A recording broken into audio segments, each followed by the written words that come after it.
teacher for 15 years. Now for 12 years I've been an evangelist, and I travel around and speak on creation, evolution, and dinosaurs. And honor to be here in Coeur d'Alene, Idaho. My first time to preach in your city. How many have been to one of my seminars before or have seen one of the tapes before? Oh, quite a few, okay. How many have not? And how many do not understand the question so far? Okay, that's what I thought. Well, great. It's an honor to be here. I tell folks right up front before I get started too far, because I don't want anybody sneaking up on me, I believe the Bible is the infallible, inspired, inerrant Word of the living God. I believe it from cover to cover. I even believe the cover on mine. It says Kent Hovind. I believe that. And what I try to do in my seminars, I have 3 distinct goals. Number 1, I want to strengthen your faith in the Word of God. Number 2, if you're not saved, I'm going to try to get you saved. I'm after you. I'll tell you right now, I'm after you. Okay. Number 3, if you're saved and you're not doing much for the Lord, then I'm going to try to make you uncomfortable. Everybody ought to find something to do for the Lord, okay? The worst of you could serve as bad examples, if nothing else. But you can all find something to do for the Lord. All right, this is not my wife. This is just a picture of her. We live in Pensacola, Florida. I've been there 12 years. We have 3 kids, 1 of each. My kids are, at this time, 21, 22, 23, a year and 2 weeks apart. We call that family planning where I come from. Got the 2 boys married off now, and as soon as I find someone to take over payments on my daughter, I'm going to be home free. So that's the plan. One of my hobbies for many years, I have been collecting science books. I like science. And you can ask any of my kids or ask my wife, when I get bored, which isn't too often around our place, I just read science books. I like science. Taught it for 15 years. Even though I'm not teaching it anymore, I still like to study. It's so many neat things to learn. And there's an awful lot of good science in these books. But folks, there are some lies in our science books. Now, I'm not against science. I'm not against schools. I'm not against teachers. My brother's in his 34th year teaching public school. My mom retired from teaching public school. There's an awful lot of good, godly teachers in the system. But there's some poison in these books. We're going to cover some of that tonight. Richard Dawkins, who hates creationists, said, "It is absolutely safe to say that if you meet someone who claims not to believe in evolution, that person is ignorant, stupid, or insane, or wicked." Well, Richard, I'll send you a copy of this tape, because I'm going to show you 100 reasons why evolution is so stupid. We need to define a few terms, okay? According to the dictionary, stupid means lacking normal intelligence, foolish, silly, a stupid idea, dull and boring. I think evolution is stupid. Now, my mommy used to get mad at me when I used that word, so it's a little hard for me, but Bill said, "Brother Hovind, I want you to preach on 100 reasons why evolution is stupid." Okay, Bill, well, you asked for it, so here goes, all right? Let's define some other terms now. The word evolution has at least 6 different meanings, and I've done 58 debates now, and if you're going to get into a debate on evolution with anybody, you better first define what you're talking about, because this is a very slippery term, okay? First, we have cosmic evolution. That would be the Big Bang. There is no evidence whatsoever for that. We'll get into that in just a moment. Then we'd have to have chemical evolution. See, the Big Bang supposedly made hydrogen. Well, how did we get 92 elements, plus the synthetic ones? I mean, how did the chemicals evolve? They don't talk about that much, but that would have to happen. Thirdly, we'd have to have stellar and planetary evolution. Did you know the stars would have to evolve? There's an awful lot of stars out there, folks, but nobody's ever seen one form. There's enough stars out there that everybody on Earth can personally own 2 trillion of them. We've never seen one star forming. We see them blow up from time to time. It's called a nova or a supernova. We've never seen one form. One professor told me one time, he said, "Well, we calculated in the laboratory that if 20 stars explode near each other, it'll produce enough energy to make a brand new star." I said, "Well, that's brilliant. You got to lose 20 to gain 1. You ought to run for Congress. You could help those guys borrow their way out of debt." Man, first place, that's all theoretical. We've never seen it happen, okay? And I think it is scientifically impossible. See, then we'd have to have organic evolution. That would be the origin of life. How did life get started from non-living material? Now, according to the evolution theory, that would have to happen somewhere along the line, long ago and far away. Life had to come from non-living material. And yet, we've never seen that happen. There is no evidence that it can happen. We'll talk about that in a minute. Fifthly, we would have macroevolution. That is where an animal changes into a different kind of animal. Nobody's ever seen a dog produce a non-dog. But the evolutionist believes a dog came from a rock. if you go back far enough in time, 4.6 billion years. Finally, we have microevolution. Now, I don't like this word, okay, because it gets people confused. I think we ought to just call it a variation. But microevolution happens, folks. That is a fact of science. Animals produce a variety of offspring, but it's always the same kind. The first 5 definitions of evolution are stupid. It doesn't happen. It's certainly not part of science. It's something you have to believe in. They teach the kids it all started with a big bang 20 billion years ago. A big bang. I like to ask them some simple questions. What exploded? And where did it come from? And where did the energy come from? Et cetera, et cetera. According to the Big Bang Theory, it all started with a little tiny dot and exploded and spread out over all the universe much faster than the speed of light. Well, the Big Bang Theory, as we'll see in a minute, is stupid. I don't know of a better way to say it. I'm trying to be nice to them, but it is just stupid. The Big Bang idea started with a Belgian astronomer named George something, can't pronounce his last name. George said that this original matter was no more than a few light years in diameter. At the very least, that would be 2, or about 12 trillion miles. So they started off teaching a spot 12 trillion miles across was what exploded. Well, they revised that down. In 1965, they said, no, it was only 275 million miles across. Well, that's way down from 12 trillion. 1972, they said, no, it's only 71 million miles across. I don't know how they know this stuff, but this is what they taught, okay? 1974, they said it was only 54,000 miles across. 1983, they said it was the trillionth the diameter of a proton. Now they're saying it's nothing at all. Nothing exploded. And here we are. This is what the textbooks teach. 18 to 20 billion years ago, all the matter in the universe was concentrated into one very dense, very hot region that may have been much smaller than a period on this page. That's stupid. This one says, all of the matter and energy someday will once again be packed into a small area, no bigger than the period at the end of this sentence. Then another Big Bang will occur. It happens every 80 to 100 billion years. So you can forget about global warming. We're going to get squished. Now, this textbook author was brilliant. I could not believe how smart this guy was. He said, boys and girls, nothing really means nothing. You have to be at least that smart to write a book. He said, not only matter and energy would disappear, but also space and time. However, physicists theorize that from this state of nothingness, the universe began in a gigantic explosion. What? Yes, boys and girls, you see, nothing exploded, and here we are. Now, who can argue with logic like that? Man, they even put this in major science journals like Scientific American. This fellow said, the observable universe, that would be us, could have evolved, there's that word again, you got to watch that one, okay, 6 meanings, from an infinitesimal region.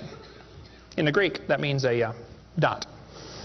It's then tempting to go one step further and speculate that the entire universe evolved from literally nothing. They call that science and put it in a science book.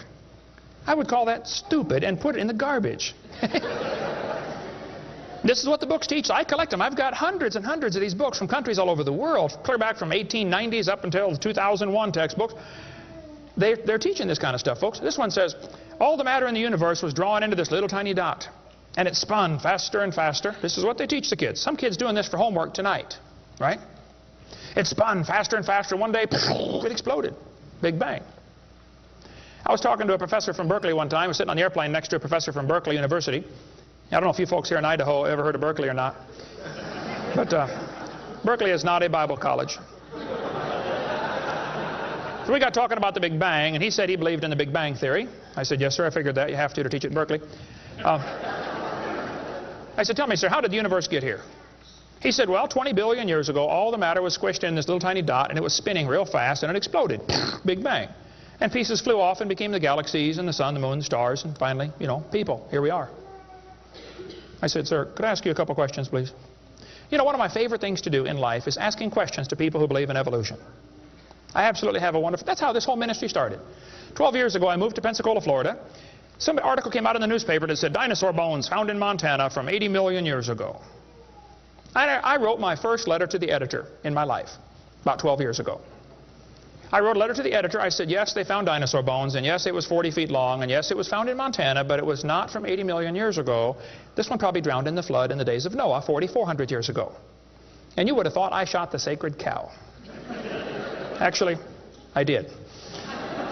Boy, there began to be quite a battle in the newspaper, letters to the editor flying back and forth, and finally a university called me and asked me to do a debate with one of their professors. Well, I'd never had a debate in my life except with my wife, and I lost those every time. So I was not excited about debating, but I said, well, how do you do it? What do you want? And the guy said, well, you send us 30 questions, and the other guy will send in 30 questions, and we'll discuss those questions for the debate. I said, okay. So I sent him 30 questions. I thought they were perfectly legitimate, fair questions. I said, a woodpecker's tongue goes all the way around the back of his head and comes on top of his left eyebrow, left nostril here.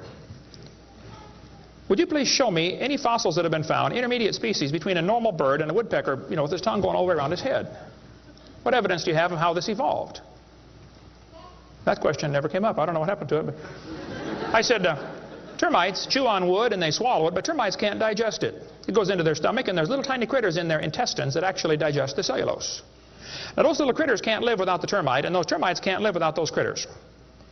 Which one evolved first? I thought it was a fair question, but it never came up. I don't know what happened. I think they lost my list. But anyway, one of my favorite things to do is asking questions to people who believe in evolution. So I asked this professor if I could ask him some questions about the Big Bang. He said, sure, what would you like to know? I said, well, sir, you told me 20 billion years ago all the matter in the universe was squished in this little tiny dot. And it was spinning faster and faster and exploded. I said, where did all this matter come from? He said, well, we don't know that for sure. I said, okay, now, sir, hold it. If I told you that I believe about 6,000 years ago God created the heaven and the earth like the Bible teaches, you're going to say, and where did God come from? And I don't know. But you said 20 billion years ago there was a Big Bang, and you don't know where the dirt came from. So basically, I believe in the beginning God, and you believe in the beginning dirt.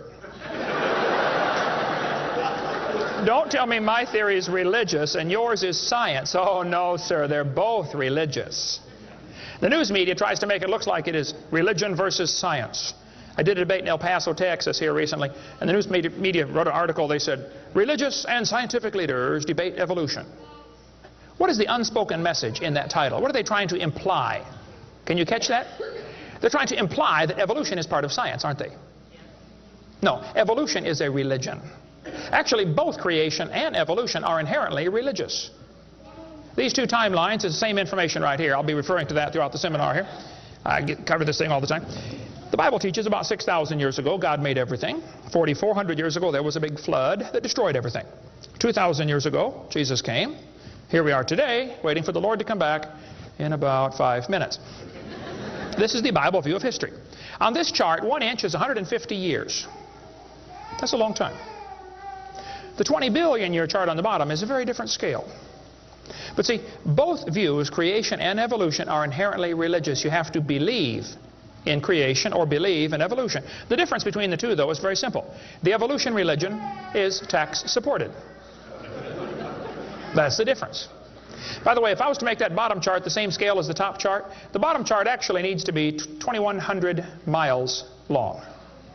That's from Pensacola to Portland, Oregon. I don't want to carry a chart that big, so I made a new scale for the other one, okay? If they want to believe it happened long ago and far away, they're welcome to believe that, but that's not science. Evolution is a religious worldview, and I think it is stupid. So I asked the professor, where did the matter come from? He said, I don't know. I said, well, sir, would you please tell me where the laws came from? The universe is run by laws, gravity, centrifugal force, inertia. Who gave the laws? He said, we don't know that either. I said, sir, could you tell me where the energy came from? You know, it takes energy to make a big bang. Who bought the gas to run this machine anyway? He said, we don't know that either. I said, sir, could I ask you another question? He said, sure. What else would you like to know? Else? What do you mean else? You haven't told me nothing yet. I said, does Berkeley have a merry-go-round? How many of you know what a merry-go-round is? You go round, round, round till you puke, okay? He said, no, we don't have a merry-go-round at Berkeley. I said, you ought to get one. You could learn some good science on a merry-go-round. If you put some fourth graders on a merry-go-round, are there any fourth graders in here tonight? Who's in fourth grade? All right, I like fourth graders. I spent the best 5 years of my life in the fourth grade. That's before they diagnosed ADD. Put some fourth graders on the merry-go-round, I like using fourth graders because they're tough and they're expendable. And we're going to get the high school football team out there to get that thing spinning clockwise as fast as it will possibly go. Now, if you have a digital watch, you may not know what clockwise means. I'll explain it later. We're going to spin the merry-go-round clockwise. The kids are going to go through 4 phases. They start off in phase 1. They're screaming at the football players. Come on, let's go, faster, faster. Can't you go any faster? You get up around 30 miles an hour. The kids enter phase 2, where they stop screaming. They just quietly concentrate on trying to hang on for dear life. You get up around 60 miles an hour. The kids enter phase 3, where they start screaming again. But now they're screaming, stop, stop, please, slow down. Don't stop, though. Keep going faster and faster. When you get to about 100 miles an hour, you should enter phase 4. That's where the kids begin to fly off the merry-go-round. Now, when this happens, you will notice a very interesting phenomena of physics. If the merry-go-round is going clockwise, when the kid flies off, the kid will be spinning clockwise until he encounters resistance, like a tree or telephone pole. That's because of a law in physics known as the conservation of angular momentum. You see, if a spinning object breaks apart in a frictionless environment, the fragments will all spin the same direction. It's very simple. It's because the outside is moving faster than the inside. And so it keeps the same direction of spin. The professor said, yes, I understand about the conservation of angular momentum. I said, well, good. I'd like to ask you a question then, sir. If the whole universe began as a swirling dot, like you said, why do 2 planets spin backwards? He said, that's interesting. I said, no, that's more than interesting. It's kind of hard on your Big Bang Theory. Not only that, 6 of the moons are spinning backwards. Why? He said, I don't know. Why do you think they're going backwards? I was hoping he was going to ask that. I said, well, sir, I believe it's very simple. You see, I believe in the beginning God created the heaven and the earth, and God did it that way on purpose, just to make the Big Bang Theory look stupid.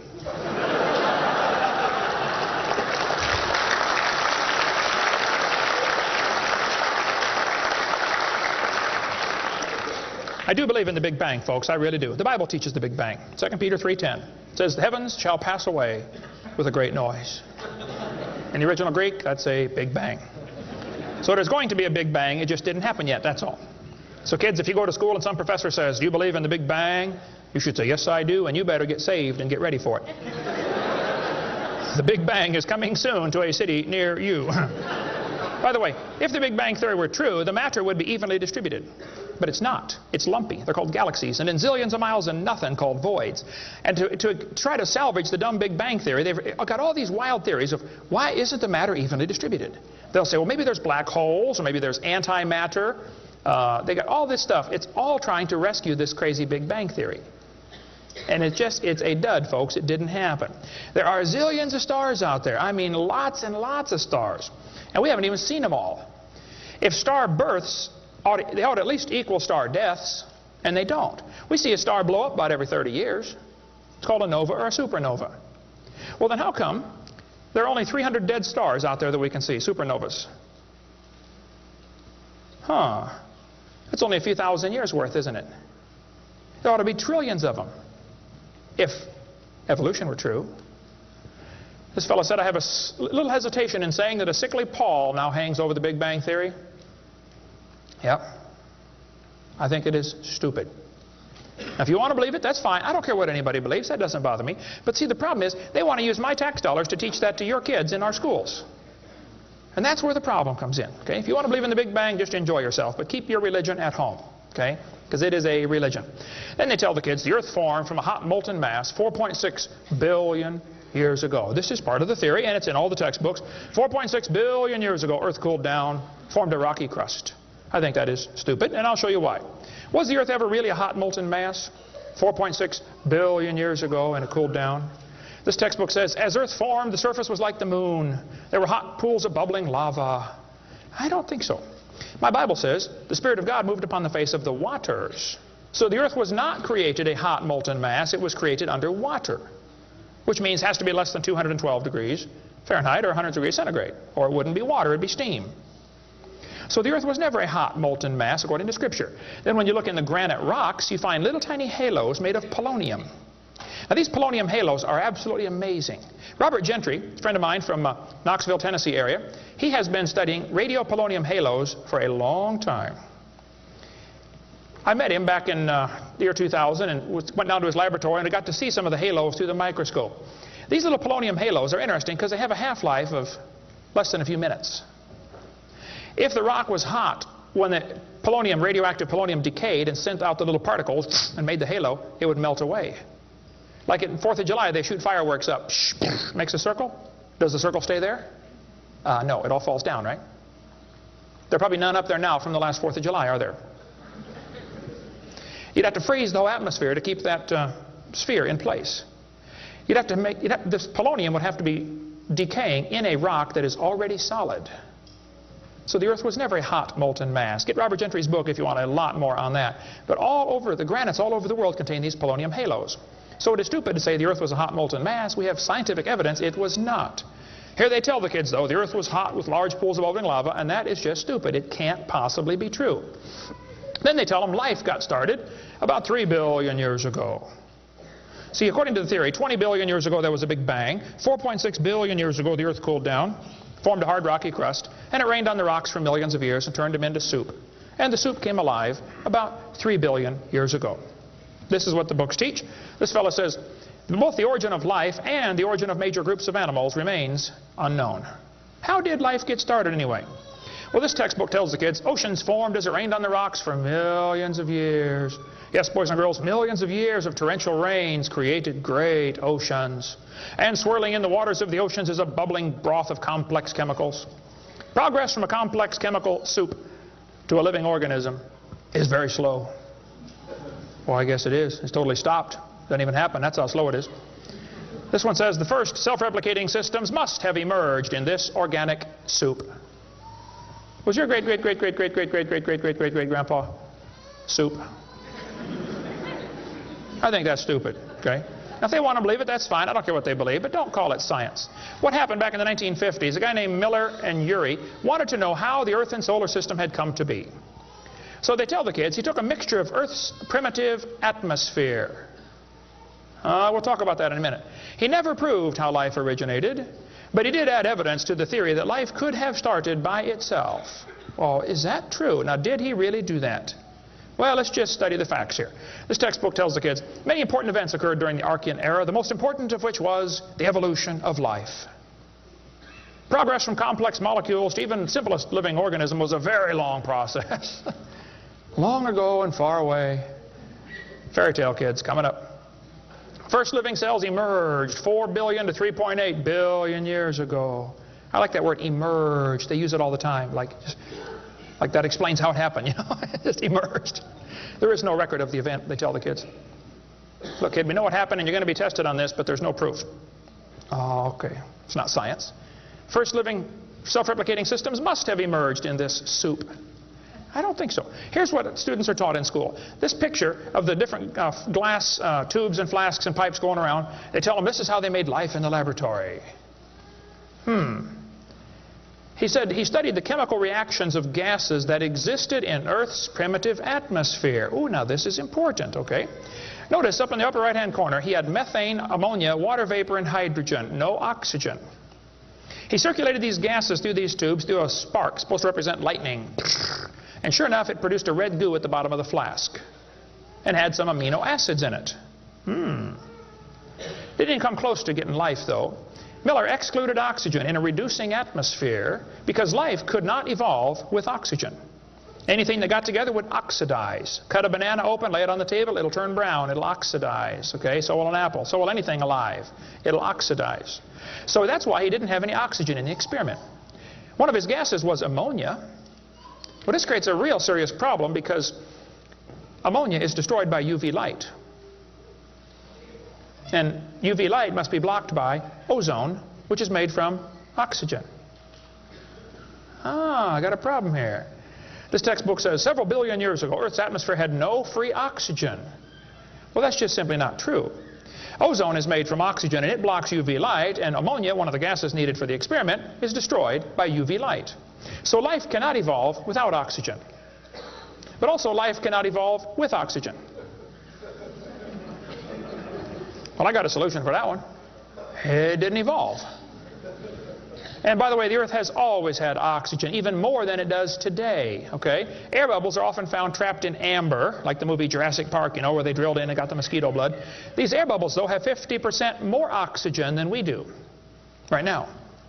We cover more on that on my video series, videotape number 2, about what the pre-flood world was like and why they lived to be 900 on the blue series of tapes out there on the table.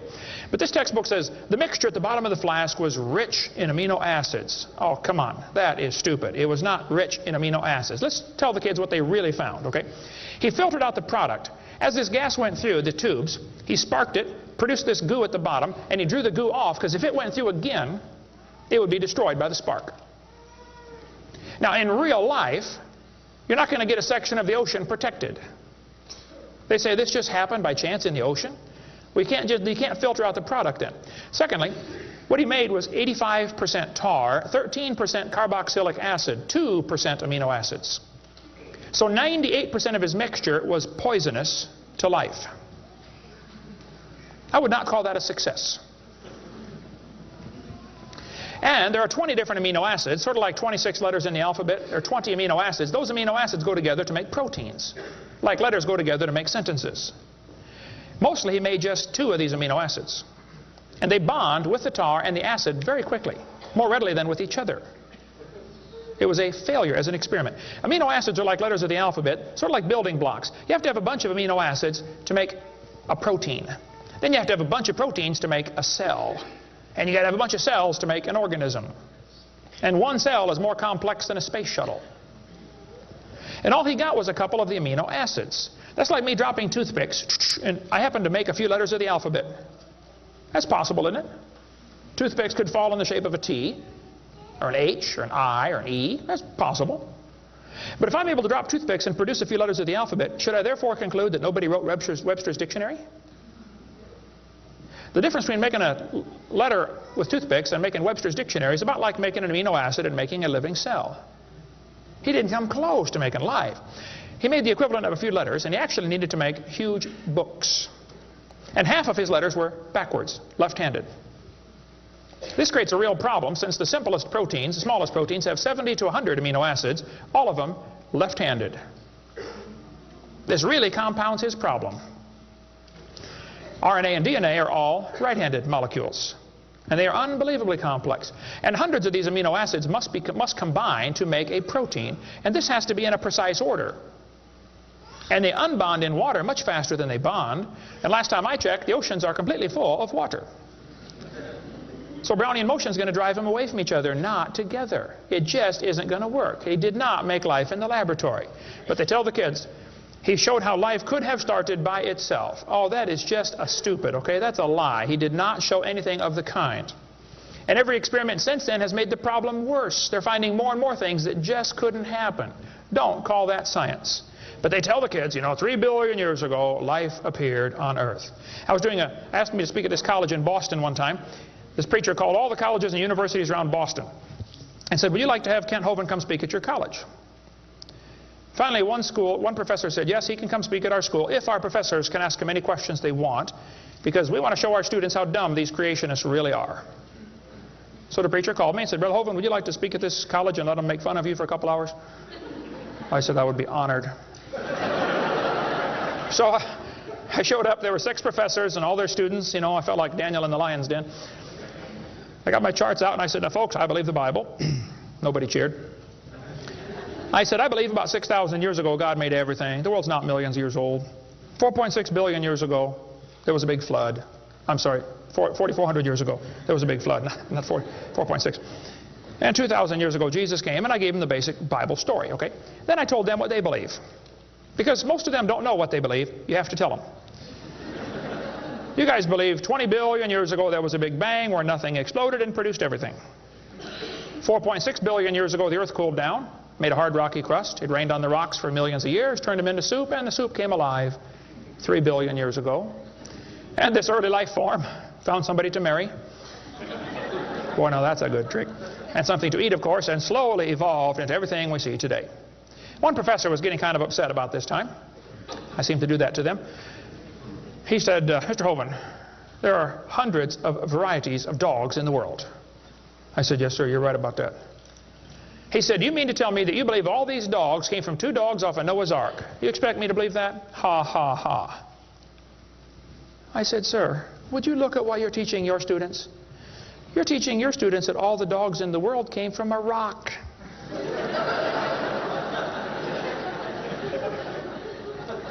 I had one woman, come to me after a debate one time. She was steaming down the aisle. Boy, she was mad. Oh, I could tell I'm in trouble now. I stood there quivering in my boots, you know. She walked up and she said, "Tonight, you said, we believe we come from a rock. We do not believe that." I said, "Well, ma'am, calm down just for a minute." I said, "Do you believe in evolution?" She said, "Yes, I do. I'm a professor here at the university." I said, "Well, would you please tell me then where we came from?" She said, "We came from a macromolecule." I said, "Where did that come from?" She said, "From the oceans, from the prebiotic soup." I said, "Where did that come from?" She said, "Well, it rained on the rocks for millions of years." And you could see it was slowly dawning on her. I do believe I come from a rock, don't I? "Yes, ma'am, you do. You ought to be proud of it. Hey, don't step on Grandpa, whatever you do." Look, that's stupid, okay? There's no kind way to say it. There's a great book dealing with some of the flaws in the Miller experiment. If you want more on that for your kids to study out there on the table, get the book Icons of Evolution. Then they tell the kids that these plants and animals, not only did life evolve from non-living material, then this life had to learn to reproduce itself. Why would any organism want to reproduce more of its own kind when that's only going to increase competition for the food supply? Why didn't they instead evolve the ability to live forever and be happy? Huh? You ever think about that? I was in a debate one time, and we had question and answer time at the end. The student stood up and he said to the evolutionist, he said, "Sir, how did male and female evolve?" The professor got up and he said, "Well, that is a giant mother may I step in the evolution story." A mother may I step? This is science. Wow. Well.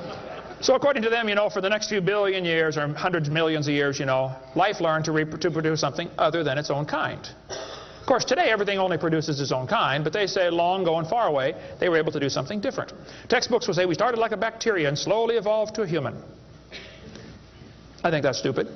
But if you want to believe that, that's perfectly fine. Those trees of life that they put in the textbooks for your kids are a bunch of nonsense.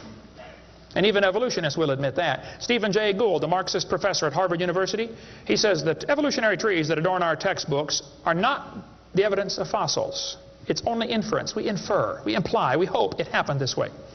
This textbook says, all the many forms of life on Earth today are descended from a common ancestor. What? You mean the birds and the bananas have a common ancestor? Isn't that what he says? Found in a population of primitive unicellular organisms. Well, in the first place, there's no such thing as a primitive unicellular organism, okay? One single cell is more complex than a space shuttle.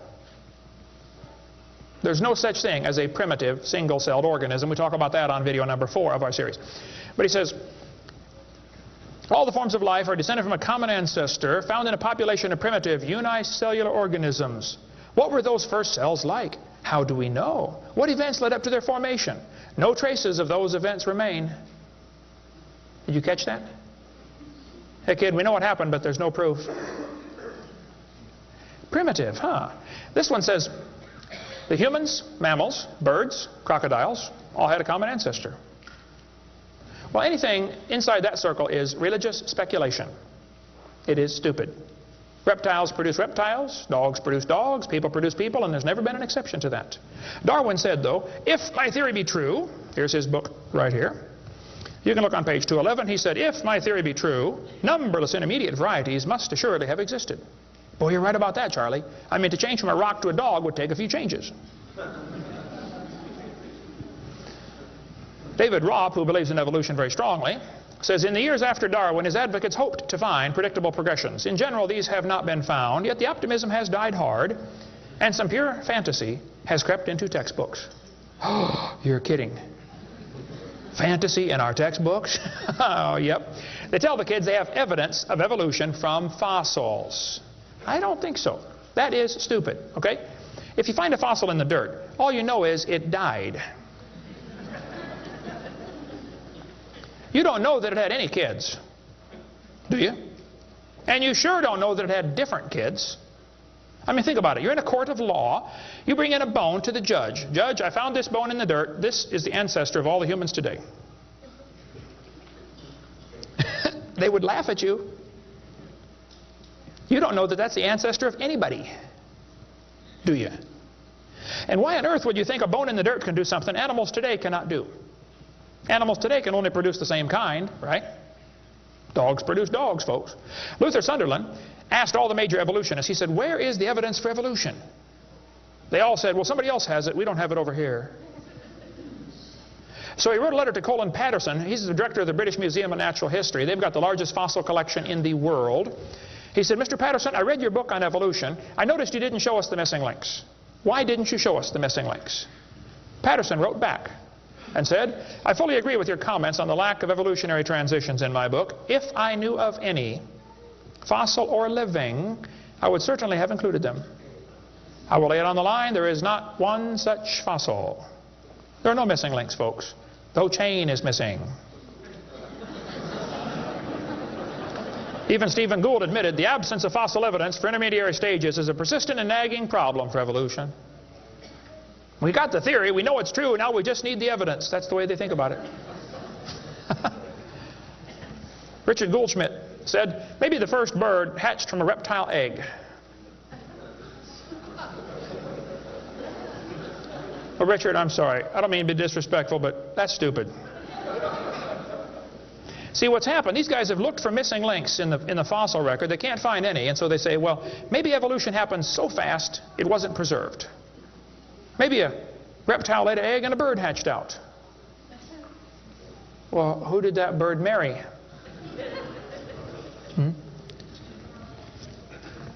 There's only about a zillion differences between a reptile and a bird. We'll get into that later sometime if we get time. But if they want to believe that, that's perfectly fine. Here's what happened. Charlie Darwin graduated from Bible college to be a preacher in the Anglican Church in 1830. He couldn't get a job, so his dad pulled a few strings and got him a job on board HMS Beagle. He's going to sail around the world and collect bugs. And while he's sailing around, he stopped off at these islands right there called the Galapagos Islands. There on those islands, Charlie noticed there were 14 different varieties of finches. Charlie studied the birds very carefully and said, you know what, I think all these birds had a common ancestor. I bet you're right, Charlie. It was a bird.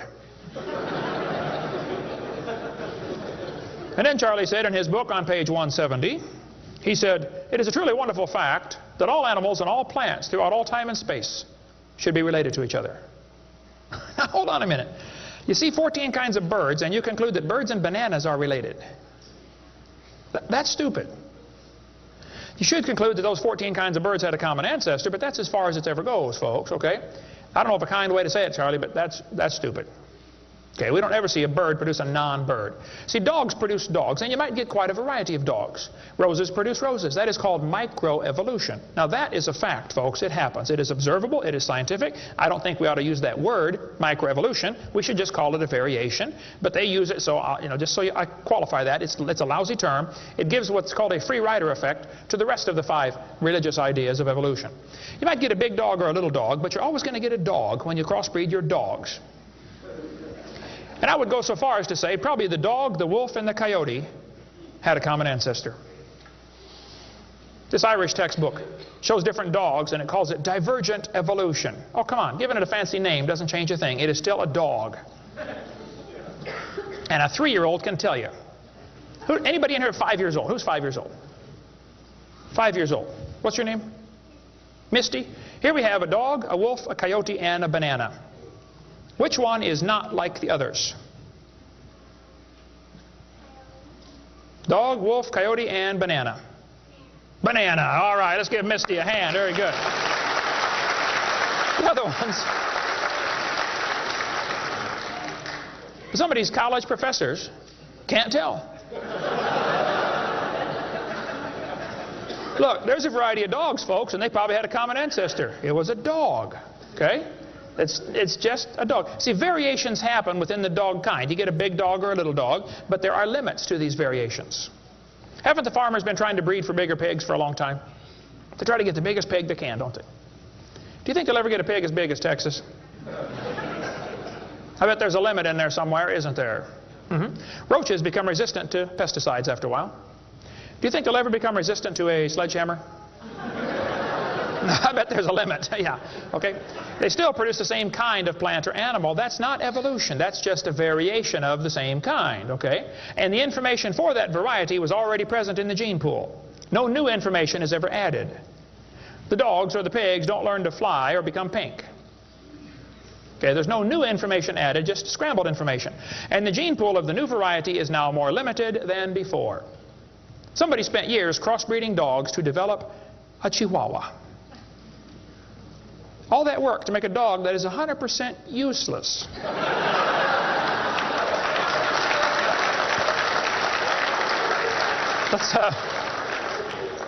Let's turn all the Chihuahuas in the world loose back into the woods. How long would they last? They'd run up to the wolf. Yep, yep, yep, yep, yep. Crunch. Go ahead, make my day. A useless dog. Genetic information was lost when you got your variation. It wasn't added. You might have selected a certain slice of the gene pool with small dog, quick characteristics, but you didn't add anything. You selected something from the population. I come from Illinois, corn country. There are so many kinds of corn up there, they have to number them. You'll be driving down the highway. You'll see BX65, don't mix it up with XL29, something will blow up. But I'll tell you what, folks, you can crossbreed your corn from now to the cows come home, and you always get corn. You will never get a hamster or a tomato or a whale to grow on that corn stalk, okay?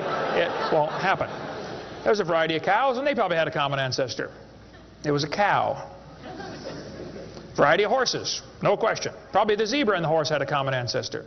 But the kids are going to be taught in school tomorrow in your town that the horse used to have 4 toes. Well, there's some things they don't tell the kids about this Eohippus to Equus series, which has been proven wrong 50 years ago, but still is in your textbooks right here in this town. They don't tell them the original so-called horse is the size of a fox. It was a meat eater and had 18 pairs of ribs. The next one had 15 pairs of ribs. A couple of trips through the buzzsaw did that. And then it miraculously grew back 19 pairs of ribs as it evolved, and then back to 18. They also don't tell them the whole thing's been proven wrong a long time ago. Like this guy says in the biology textbook, other examples like the gradual evolution of the horse have not held up under close examination. That's a polite way of saying it's proven wrong, okay? This G.G. Simpson back in 1950 said the example of the horse family has been unintentionally falsified. They knew 50 years ago this was false. Why did they keep that in your textbooks? This whole thing was made up by Othniel C. Marsh in 1874. He picked animals from all over the world and put them in order the way he thought it might have happened. They were never found in that order. Modern horses are found in the same layers as the so-called ancient Equus or Eohippus horse. They're found in the same layer. So it can't be the ancestor, that's for sure. The ancient horse is nothing but a Hyracotherium, which is still alive today. By the way, the ribs, the toes, the teeth are very different in these animals. In South America, the fossils go exactly backwards. Instead of 3-toed to 1-toed, it goes 1-toed to 3-toed in the fossil order. They won't talk about that much, but you check it out. That's a fact, folks. They're never found in the order presented in the textbooks. 3-toed and 1-toed gray side by side. Plenty of information on the internet about that. Tulsa Zoo finally took out their display because so many folks complain, why do you have this horse evolution display in the zoo? It's been proven wrong 50 years ago. Take it out. And you folks ought to get together with your school board and say, look, on page whatever it is, 952 of our textbook, it says the horse evolved from a 4-toed ancestor. Let's cut this page out. If you had a page in your textbook teaching the kids the earth was flat, would it be okay to demand that that page be removed? You don't have to buy a whole new book. Just cut the page out. It won't cost the school anything. How many of you would volunteer to help cut the pages out and bring your own scissors? See? Won't cost them a dime. And you send me your book and I'll show you which pages need to be taken out. I've read hundreds of them. I can find them like that. Free of charge. I'll donate my time. Peabody Museum still has the horse evolution on display. As I stood, I've been there many times. It makes my blood boil every time I walk in that place. I'm standing there looking at this lie proven wrong 50 years ago while hundreds of kids come through in school groups. The kids are never told, well, this has been proven wrong, boys and girls. They asked the folks at the Tulsa Zoo before they took the display down, they said, why don't you take this display down? The zoo director said, we don't have the funding to remove it. I've got all the letters back and forth on that. Man, Folks, there's quite a variety of horses today, okay? There's big horses and little horses. I was in Baton Rouge, Louisiana a few months ago. Got to see where they raise the 30-inch tall horses. I mean, my dog's bigger than that. What do you do with a 30-inch horse? Look at it, I guess is about it. And they sell them for $10,000. Sucker born every minute, I guess. But one lady wrote me a letter and said, Mr. Hovind, we crossbreed zebras, ponies, horses, and mules. Not mules, the jackass, and we raise zonkies, zorses, zionis. They cross every which way. Well, that's probably because they're the original same kind. No problem there. You want to see all the fatal flaws in the horse evolution story, get the book out there, Icons of Evolution. So then they're going to tell the kids, well, we have evidence for this theory. We think that one animal changed to another, and we can show evidence because many animals have similar forelimb structure. This is called the argument from homology. Well, what do they tell the kids? They'll say, boys and girls, you have two bones in your wrist, radius and ulna. And boys and girls, look at the whale's flipper carefully. Did you know the whale has two bones in his flipper? And they're called the radius and the ulna? Same as ours. Wow. Who named them, teacher? The whale? Think about it.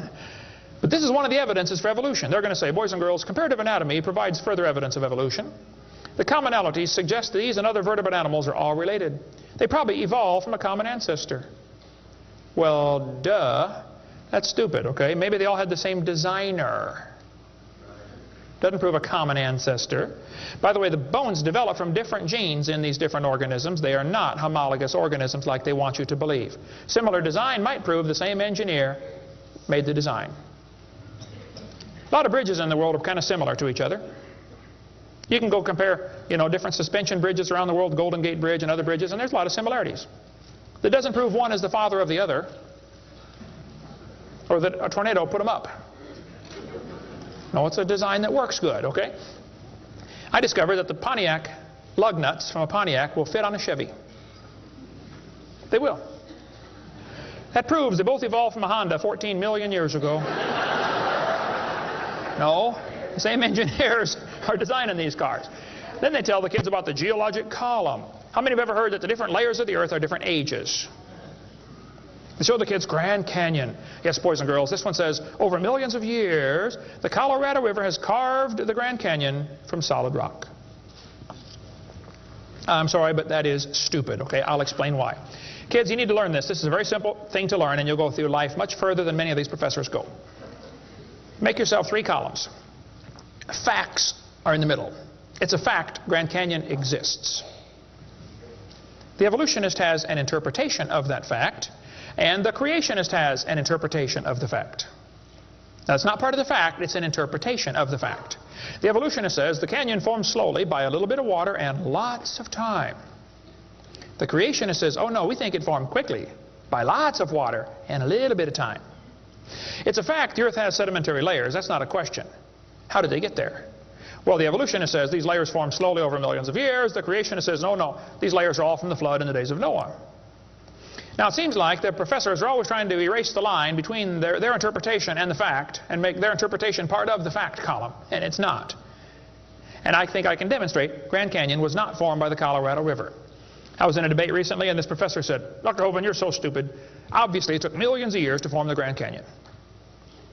I said, well, sir, I've seen Grand Canyon many times. I taught earth science for 15 years. I've studied it intensively. Just flew over it last week, as a matter of fact, twice. Got a perfect view of it going out to California and back, flying from wherever I was, Florida. That's where I live. This textbook says, the Colorado River has cut through layer upon layer of rock over millions of years. Well, if you built a dam across Grand Canyon, it would take a lot of dirt or concrete, but if you could, okay, it'd be a huge dam. A giant lake would back up behind that dam, covering several states. That purple area is all drained right through the Grand Canyon drainage basin.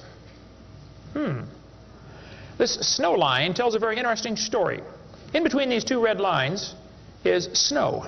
This is a picture from a satellite showing about 150 or 200 miles of the canyon area. Real wide shot.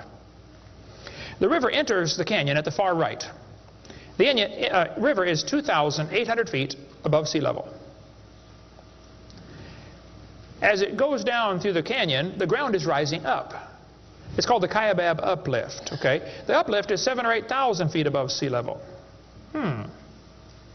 Interesting. The river flows downhill. All rivers flow downhill. So as the river enters the canyon and flows downhill from there, when it gets to the 1,800-foot elevation mark, the top of the canyon is 7,000 or 8,000 feet above sea level, so it's over a 1-mile drop. Very impressive. Hole in the ground. But some points to ponder. I said to the professor, I said, "Sir, did you know the top is higher than the bottom?" He said, "Yeah." I said, "Did you know the river only runs through the bottom?" He said, "Yeah." I said, "Sir, the top is higher than where the river enters the canyon by 4,000 feet. Rivers don't flow uphill. There's no delta. Where's all the mud that washed out? There's no way that river made that canyon. Grand Canyon is a breached dam, a spillway that washed out. There was a lake probably for some length of time after the flood. It got too full and all that water went roaring through there. Probably carved that canyon out in a couple of weeks. Not millions of years. Absolutely impossible for that river to have made that canyon. We cover lots more on that on videotape number 6 of our series. But they tell the kids, the Colorado River made this canyon slowly over millions of years. I'm sorry, that is stupid. That can't possibly be true. They need to learn the facts. Charlie Lyell, back in 1830, he was a lawyer from Scotland. Somebody calculated one time that if all the lawyers in the world were laid end to end around the equator, we would all be better off. Charlie Lyell hated the Bible. In 1830, he wrote this book right here. Oh, I got it down on the table. I picked up the wrong one. Principles of Geology. Here it is on this table. Charlie Lyell wrote this book, 1830. In this book, he mocked at scriptures. He hated the Bible. You can see it mocking all through they're here. In here, he and other fellows back in that time, Cuvier, Steno, Strata Smith, and some of these guys, they invented the geologic column. How many have ever heard of the geologic column before? They say each of the layers is a different age. You know, Cenozoic, Mesozoic, Paleozoic, Archeozoic, all them Zoic boys. And they gave each layer of rock a name, like maybe you saw the movie Jurassic Park, and an age, and an index fossil. This was done in 1830, way before there ever was a carbon dating or potassium argon dating or lead-208, lead-206, uranium-235, uranium-238. Didn't exist, folks. The dating text didn't exist. They just made up these numbers out of the clear blue sky. The geologic column is the Bible for the evolutionist. It can only be found one place in the world, the textbooks. There is no geologic column, and they know it. This fellow says, if there were a column of sediments, unfortunately, no such column exists. The geologic column is a hoax. Does not exist. It is stupid. Those layers cannot be different ages. If the geologic column were all in one place, it would be 100 miles thick. Didn't happen. By the way, if the geologic column were true, if you look at the side of Grand Canyon and see all these thousands of layers, why are there no erosion marks between the layers? Don't you think if one layer sat there for 10 million years waiting for the next one, it would rain once or twice? No erosion marks between the layers. Interesting. Oh, something to consider anyway. Those layers are all deposited very rapidly, and I think we can demonstrate that scientifically. If you take a jar of dirt, put some water in it and shake it up, and set it down, it'll settle into layers for you automatically. It just takes a few minutes. It's called hydrologic sorting. The gravels go to the bottom, and then the sands and the silts and the clays. It'll sort just like that, folks. Go home and do it with a jar. You'll see what I'm talking about. Years ago, I was preaching in Union Center, South Dakota. Union Center is right there. It's not even on the map. There are 40 people in the whole town. 38 of them came to church. I don't know where the other 2 were.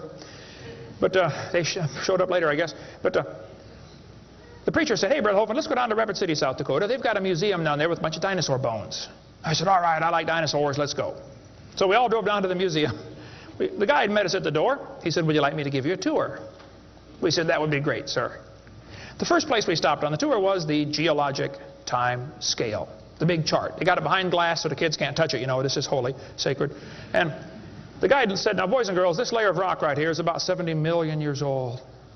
My daughter was 12 at the time. She raised her hand. She said, "Mister, how do you know that layer is 70 million years old?" He said, "Well, honey, we tell the age of the layers by what kind of fossils we find in them. They're called index fossils." Oh, she said, "Thank you, sir." We walked around the other side of the dinosaur, and we're standing over here, and the guide said, now folks, these bones you're looking at are about 100 million years old. My daughter raised her hand again. She said, mister, how do you know those bones are 100 million years old? He said, honey, that's a good question. We tell the age of the bones by which layer they come from. She said, excuse me, sir, but when we were standing over there, you told me you knew the age of the layers by the bones, and now you're telling me you know the age of the bones by the layers. She said, isn't that circular reasoning? I thought, wow, a chip off the old block. That guide had the strangest look on his face. It was almost as if he were thinking.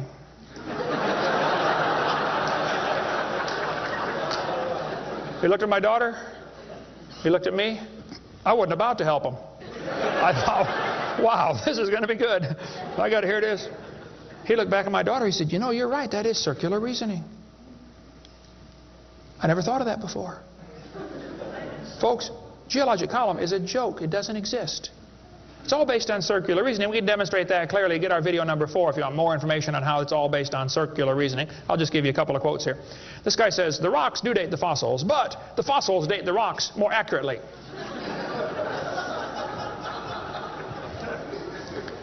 Stratigraphy cannot avoid this kind of reasoning if it insists on using only temporal concepts because circularity is inherent. You have to use circular reasoning to get it right. Well, that's stupid. And you don't need to be too bright to figure out that's stupid, okay? This geologic column contains limestone scattered all throughout the geologic column. I like to ask him the question. I say, fellows, you have limestone scattered all through this column. How do you know the age? It's all limestone. I mean, if I handed you a piece of limestone, how would you know if it's 100 million year old Jurassic limestone or 600 million year old Cambrian limestone? I mean, how would you tell the difference? There's only one way they can tell, by the index fossils. That's how it's done, folks. That is stupid. Because those fossils don't count for anything, as we'll see in a minute. They tell the kids each of these layers is a different age. 100 million, 200 million, 300 million, real impressive, huge numbers. Now, Charlie Darwin did not like round numbers. He wanted to be more precise. He said the Wealdian deposits are 306,662,400 years old. Now, okay, Charlie, I think that's stupid. Those layers are not different ages, folks. All over the world we find petrified trees standing up, running through multiple rock layers.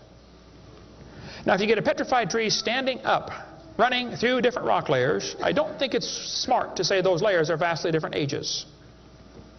Petrified trees in the vertical position, they find them all over the world. Okay, here's one from Alabama. Come out of a seam of coal, through 20 feet of rock, into another seam of coal. They found about 3 dozen of them, I think, in that one little coal mine, one little area, while they're digging the coal out. Petrified trees standing up. Cookeville, Tennessee, they found a bunch of them. This one's 30 feet tall, standing up. Joggins, Nova Scotia is famous for their petrified trees standing up in the vertical position. All over the area there, folks. Those trees did not get slowly covered by the sediments over millions of years. They would rot and fall down. Sometimes the petrified trees are upside down, running through many rock layers. Scientists estimate at the bottom of Spirit Lake in Mount St. Helens there are now 20,000 trees that were blown out by the volcano. Thousands of them are standing up in the bottom of the lake, already buried 15 feet deep in mud. None of them grew there. Those trees are going to petrify. Only takes a few years to petrify a piece of wood. In the laboratory, it can be done in 24 hours. We cover lots more on how fast things can petrify in videotape number 6 of our series. But they dug up a guy, they buried this doctor in Tennessee. 14 years later, his wife died. When they went to dig the grave, water soaked into her grave. And they said, oh, we can't bury Grandma there. So they dug a hole on the other side. Water soaked in. So they dug a hole and buried Grandma somewhere else. And then the kids got worried about Grandpa, and so they went and dug up his grave. The arms had rotted off, but the rest of the body had petrified in 14 years, turned to stone from water running through the coffin. I got tons of material on how fast things can petrify. Those layers are not different ages. They all formed in one big flood in the days of Noah. To tell the kids the layers are different ages is stupid. That just simply is not true. So what about carbon dating and potassium argon dating and rubidium strontium dating and lead 208, lead 206, uranium 235, uranium 238? Well, we'll cover that after a quick break here. Show you some ways that this is just stupid, okay? That's not a way to tell the age of anything. We're going to give you some more evidence that evolution is stupid. Now, if you want to believe in it, that's perfectly fine. I don't care what you believe in. But the devil is laughing at you for believing in that. He has you fooled, and he is laughing at you. Okay? If you want to believe you came from a rock, well, you just enjoy yourself. But that's not science. God made this world. God loves you. God has a plan for your life. And if you don't want it, well, that's your business. But God loves you, and He wants you to come to heaven. And if you'd like to find out how to go to heaven, come see me. I'll be glad to show you. I'm going. It's not because I'm good. If I get what I deserve, I'm in serious trouble. But I've been forgiven by the blood of Jesus Christ. You can have the same thing. After the break, we'll show you some more things that make evolution stupid. Coming up next. Thank you.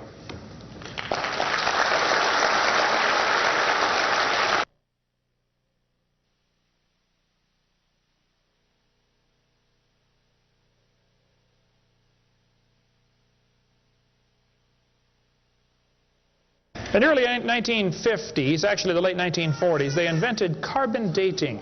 We're going to explain a little bit about radiometric dating and how it's supposed to work, and then show you that it does not work, okay? The Earth's atmosphere is about 100 miles thick, and we're also protected by a magnetic field. Radiation from the sun and from the stars, mostly from the sun, goes right through that magnetic field, some of it does, and hits the atmosphere and produces carbon-14. Carbon-14 is radioactive. Normally, carbon is atomic number 6, which gives it atomic weight of 12. But this nitrogen, which is right next door to carbon, gets struck by radiation and it turns it into carbon-14. Now, carbon-14 is unstable. It is radioactive. It's always breaking apart. And you can hear it like with a Geiger counter, you know, click, click, click, click, just like uranium, because it's decaying. They've discovered it decays at a fairly consistent rate. About half of it will decay every 5,730 years. Which means if I gave you a pile of carbon-14, 5,730 years later, half of it would turn back to nitrogen. The rest would still be carbon-14. Theoretically, it's a random event, but it could, that's probably how long it would take. During photosynthesis, plants are breathing in carbon dioxide, and this radioactive carbon is mixed in with the regular carbon. The plant doesn't seem to know or care if it's getting radioactive carbon or regular carbon. It just takes it right in. Animals eat the plants and make it part of their body. Probably during your lifetime, you have either eaten plants or you've eaten animals that have eaten plants. How many have done that before? Okay. So, you probably have radioactive carbon-14 in you. Now, theoretically, what you have in you should match whatever's in the atmosphere, about the same percentage. Because the plants are always breathing this stuff in, and the animals are always eating the plants, and we're always eating the plants and the animals, so it should pretty much stay in balance. It is assumed the ratio of radioactive carbon-14 to normal C12 in the atmosphere would be the same found in living plants and animals. That is an assumption, but it's a reasonable assumption. The atmosphere today is 0.0000765%. Not much. That's how much carbon-14 it has in it. When the plant or animal dies, it stops eating or breathing. How many knew that already? Okay. So whatever it had in it begins to decay. Since half of it will leave in 5,730 years, all you got to do is check to see how much C14 is in it, how much C14 is in the atmosphere, and if it's only got half as much, it's been dead for 5,730 years. Sounds great, but it doesn't work. In theory, it never goes to zero, but it goes from a half to a fourth to an eighth to a 16th to a 32nd to not much. Okay? After 4 or 5 half-lives, you can't measure it. So if anybody ever tells you, we know the Earth is millions of years old because of carbon dating, you can rest assured they don't have a clue what they're talking about. Because if it worked, it would only work for 30 or 40 or 50,000 years maximum. They compare the amount of C14 in the object being dated with the amount currently in the atmosphere and estimate how long the object has been dead. It sounds good, but there are some assumptions that mess everything up. Okay? Assumption number 1, has the amount of C14 in the atmosphere always been the same? Has it reached equilibrium? This is an interesting problem. If I told you to fill a barrel with water, but I drilled holes on the other side of the barrel, while you're filling it, it's leaking out. At some point, it's going to be leaking at the same speed you're filling, and that point is called equilibrium. You will never fill the barrel past that point unless you plug the holes or fill faster. See, it's filling and leaking at the same time, sort of like your checkbook. You know, you put it in and it leaks out, okay? Hopefully you want to at least be at equilibrium, okay? If less than that, you're going to be in trouble eventually. See, if your outgo exceeds your income, your upkeep will be your downfall every time. Well, they say if you took a brand new planet Earth and stuck it out in the solar system, the sun would start producing carbon-14. It would start decaying also right away, and it would take about 30,000 years to reach this equilibrium point. Well, Willard Libby and others who invented carbon-14, University of Chicago in 1947 to 53, he got a Nobel Prize for it in there somewhere. He said, well, it would take 30,000 years to reach equilibrium. He said, well, we know the Earth is millions of years old. Mistake number one. So we can ignore the equilibrium problem. Mistake number two. The Earth's atmosphere has still not reached equilibrium. There's more C14 now than there was 10 years ago, which proves the Earth is less than 30,000 years old, which I could have told them just from reading my Bible. See, if an animal is still alive, be it plant or animal, okay, it should have about 16 clicks per minute on your Geiger counter per gram if it's 0 years old. Actually, 0 years dead. If it's getting only 8 clicks per minute, then it's 5,730 years old. If it's giving you 4 clicks per minute, it's gone through 2 half-lives. It's 11,000 years old. If it's 2 clicks per minute, it's 17,000 years old. This is how they date it. So if you're getting 2.5 clicks per minute, you just find the point on your graph and draw the line over and determine the age. Sounds real simple, but it doesn't work. If we had walked into a room and found a candle burning on the table, and I asked you the question, when was it lit? You say, I don't know, Mr. Hovind, it's burning when I got here. Okay, well then let's do some empirical science. Empirical science is things we can test and measure and observe and test. Not theoretical, I mean empirical. We can measure it and weigh it. Let's measure the height of the candle. Suppose the candle is 7 inches tall. Who can tell me when it was lit? Okay, nobody. Let's do some more empirical science. Let's measure the rate of burn. Suppose we determine it's burning an inch an hour. When was it lit?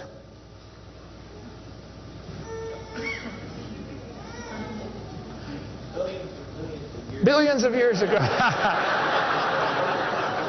You're going to have a hard time telling me unless you're willing to make some assumptions. How tall was it when it started? Oh, we don't have any idea. Has it always burned at the same rate? Oh, we don't know that either, do we?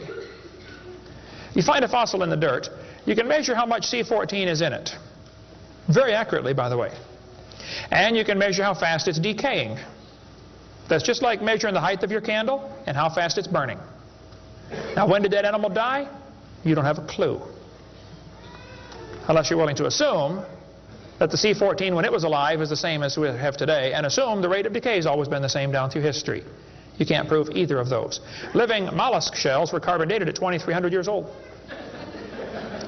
Hello, they're still alive. Freshly killed seal carbon dated 1,300 years old. Shells from living snails carbon dated 27,000 years old. That's stupid. He's still alive, okay? I know snails are slow, but 27,000 years, he'd be dead, okay? One part of a mammoth is 29,000 years old, another part's 44,000. One part of Dima was 40,000 years old, another part was 26,000, and the wood next to it is 9,000. The lower leg of a mammoth is 15,000 years old, the skin is 21,000. 2 mammoths found side by side in Alaska, one is 16,000, one's 22,000. Which number is right? Living penguins carbon dated 8,000 years old.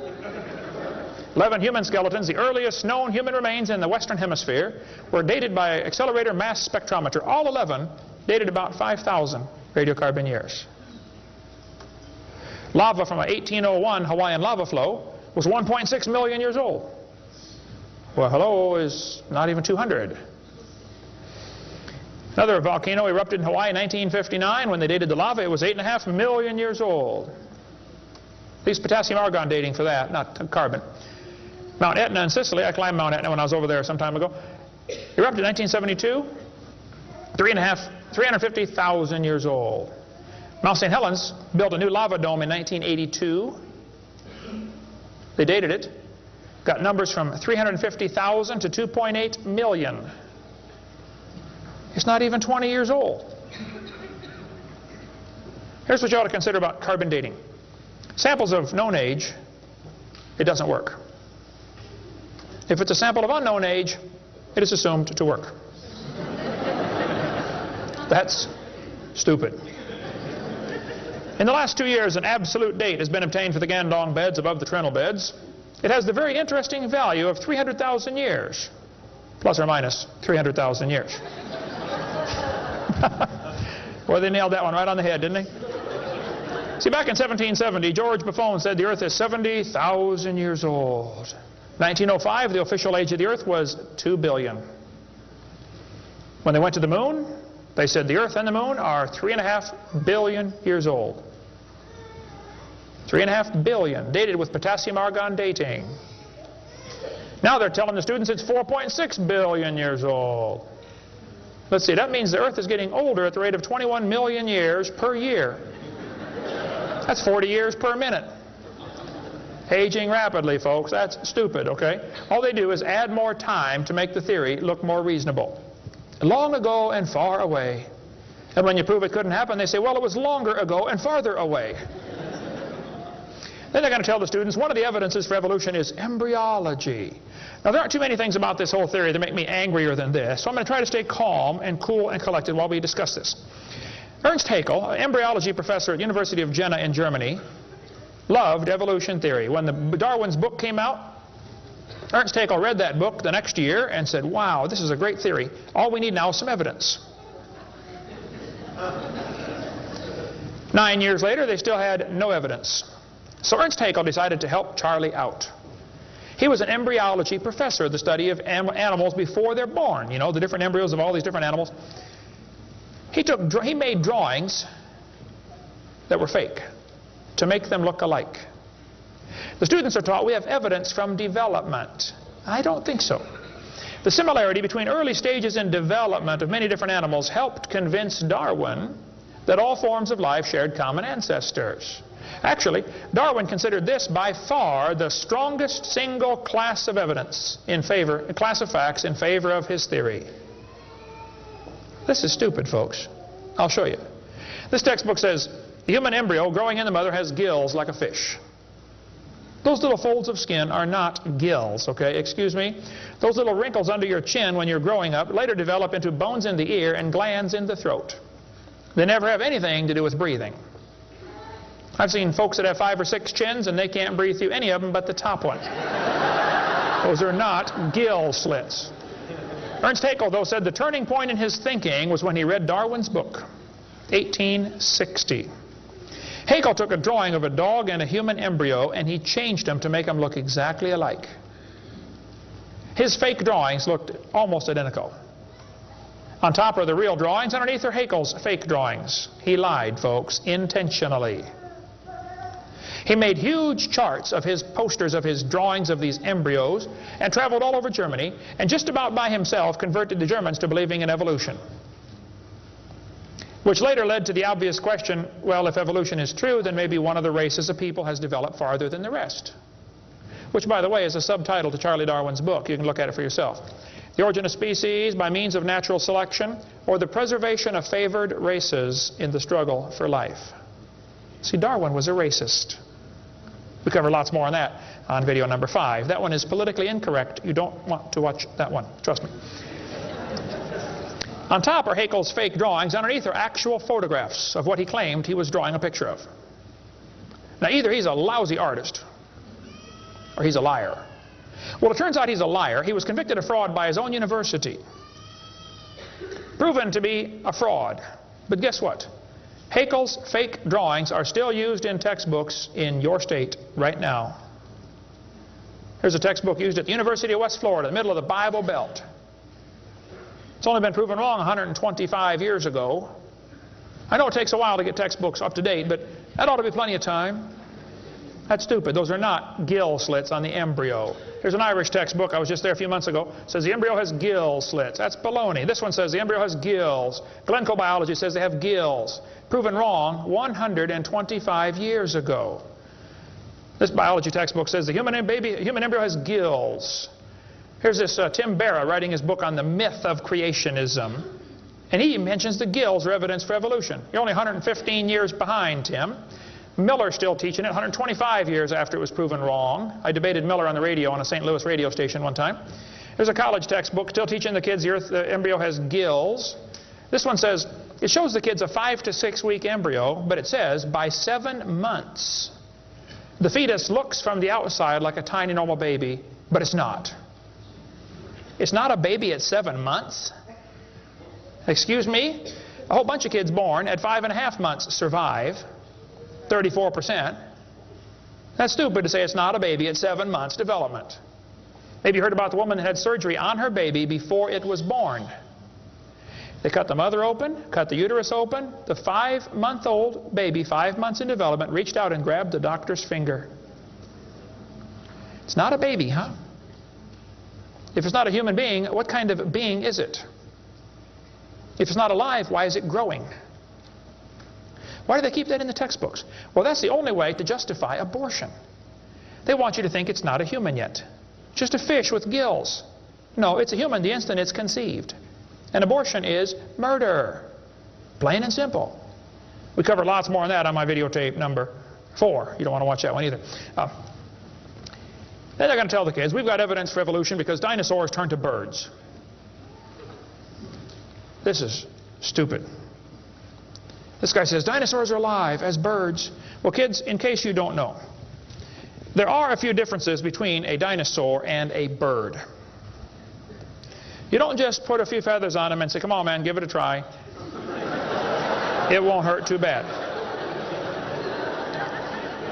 That's stupid, okay? Dinosaurs did not turn to birds, okay? Somewhere along the line, while his front legs are developing into wings, they're going to be half leg, half wing, which means he can't run and he can't fly yet. He's going to have a hard time, isn't he? No, dinosaurs did not turn into birds. That is stupid, okay? They say, we've got proof that they did. Archaeopteryx, which means ancient wing. That's supposed to be evidence for evolution. It's in just about every textbook I've seen dealing with this topic. Archaeopteryx is supposed to be evidence. Here's a 1999 textbook. Now, Archaeopteryx was proven to be a fraud in 1986. So this author is 13 years behind the time. Archaeopteryx means ancient wing. They're going to say, see, boys and girls, he's got claws on his wings. Yeah, so? 12 birds today have claws on their wings. The ostrich does, the Watson does, Turako does, ibis does. So what? It's kind of unusual, but 12 birds have it. They're going to say, well, he's got teeth in his beak. That proves he's got a reptilian feature. Well, now, wait a minute. Some reptiles have teeth, some don't. Some mammals have teeth, some don't. Some fish have teeth, some don't. Some of you have teeth, some don't. Okay? That doesn't prove a thing, all right? Alan Fiducia is considered one of the world's experts on birds. He believes in evolution. University of Chapel Hill, North Carolina, Chapel Hill. He said, paleontologists have tried to turn Archaeopteryx into an earthbound feathered dinosaur, but it's not. It's a bird, a perching bird, and no amount of paleo-babble is going to change that. It's a bird. By the way, even by their twisted thinking, birds are found in layers lower than Archaeopteryx. If you find fully formed birds in rock that you think is 130 million years old, then Archaeopteryx at 65 million years old cannot be a missing link, can it? Because birds were already here. Even with their dumb geologic column, it doesn't work. We cover lots more on that on video 4. They say bird feathers evolved from scales. Well, that's stupid. In the first place, they come from different genes on the chromosome, okay? Developed totally different. A scale is a hard wrinkle in the skin. They attach to the skin very differently. Feathers are incredibly complex, folks. Unbelievably complicated. They're both made from the same protein, keratin, and that's where the similarity stops. So what? Battleships and forks are both made of iron. Doesn't prove they both evolved from a tin can. Proves the engineer's using the same material for different functions. And God used keratin for fingernails and hair and scales and feathers. So, same designer, that's what it proved. A lot more on the bird evolution in the book Icons if you want to get that. Then they tell the kids about the peppered moth. Yes, boys and girls, somebody in England went around and counted the moths on the trees. Must have been a government project. They discovered it's 95% light moths and 5% black. Well, so the story goes, they burned coal in the factories, the trees turned black, and the moths changed to black moths. Because when they counted them again, they said they found 95% black and 5% light. Actually, the whole story is a lie. It never happened. After 40 years of watching, they found 2 moths on the trees. 2 total out of 40 years. So they glued dead moths to the tree to take a picture for your kid's textbook. Then he wanted to get a picture of a bird eating a moth, so he put some moths in the refrigerator to calm them down, so they got nearly frozen. Then he put them on the tree, and they couldn't even hang onto the tree, so he warmed them up on the hood of his car. Put them out there on the tree, and the moth is staggering around trying to warm up, and a bird ate one. He got a picture. Wow, proof of evolution. It's a lie. Didn't happen. Even if it were true, dark moths and light moths were there at the beginning, and dark moths and light moths were there at the end.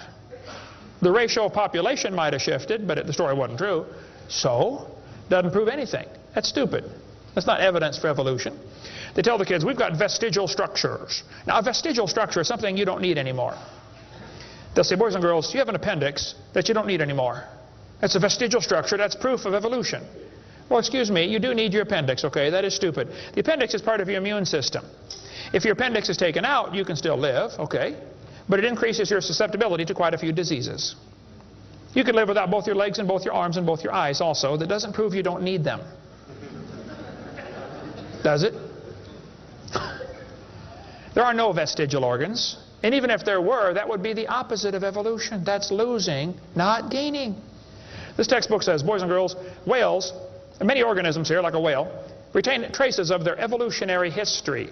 For example, the whale retains pelvic and leg bones as useless vestiges. I'm sorry, that's not true. This one says, just imagine whales walking around. It's true. These little bones right there is what they're talking about. Just imagine him walking around. I can see it now, can't you?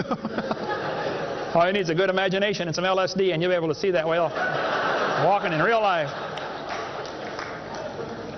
This textbook says, the whale's pelvis is evidence of its evolution from 4-legged land-dwelling mammals. Well, that is stupid, okay?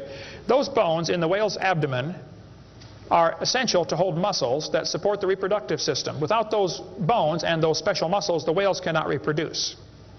This has nothing to do with walking on land. It has to do with getting more baby whales. So the author that wrote this is either ignorant of his whale anatomy and should not be writing a book about it, or he's a liar trying to push a theory off on our kids. Here, this one says, whales once lived on land. Whales were not always sea dwellers. Modern whales show skeletal evidence of previous existence on dry land. Buried deep in a whale's hip muscles are 2 small bones, all that is left of the whale's pelvis and hind legs. That's stupid. The male and female bones are very different on whales. Check your whale anatomy and tear that page out of your book. Has no business being in there. This textbook says, humans have a tailbone at the end of the spine that is of no apparent use. I was debating a guy in North Alabama. He was the president of the North Alabama Atheist Association or something like that. He got up and he said, folks, we've got evidence for evolution. Humans have a tailbone they no longer need. When it was my turn, I got up and I said, Mr. Patterson, I taught biology and anatomy. I happen to know there are 9 little muscles that attach to the tailbone, without which you cannot perform some very valuable functions. I will not tell you what they all are, but go read your Gray's Anatomy and you can figure it out. I said, however, Mr. Patterson, if you think the tailbone is vestigial, I, Kent Hovind, will pay right now to have yours removed. Bend over.